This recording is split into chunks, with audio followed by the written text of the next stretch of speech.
Leases are contracts that essentially contain four important points. The parties to the contract, that is, the lessee and the lessor, who is generally the owner of the dwelling. The dwelling that the lessee will be able to live in. The rent that will have to be paid in exchange for this use. The term of the lease, which, as we shall see further on, is automatically renewed. Generally, a lease must be drafted on the Tribunal's lease form. A lease may also be verbal, but it is wiser to quickly put it in writing in order to avoid any ambiguities about what it contains. In addition to the four essential points, a lease may also contain other clauses establishing certain rights and obligations of the parties, although this is not mandatory. For example, a lease may stipulate that the lessees cannot smoke in the dwelling or that they may have the use of a parking space. Of course, not just anything can be included in a residential lease because certain clauses are illegal. For example, a clause that will allow the lessor to evict the lessee without going through the tribunal would not be valid, regardless of the reason. If you have doubts as to the legality of a clause in your lease, seek the advice of a lawyer. If you can't afford a lawyer, you can contact the legal collective to meet with a lawyer for free and assess your options. Even if they are not always directly included in a residential lease, the law provides for a number of rights and obligations with regards to leases.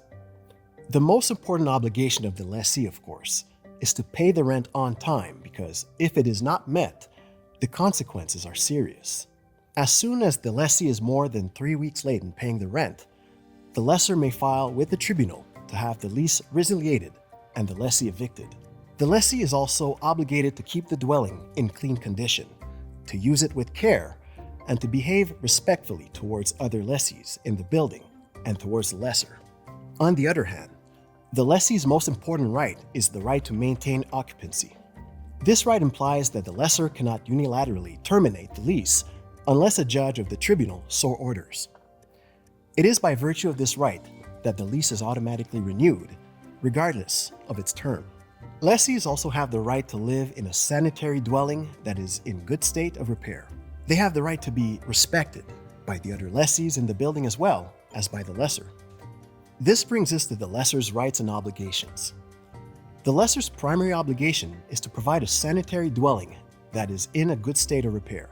In order to do this, the lessor has the right to access the dwelling in order to check it and make necessary repairs.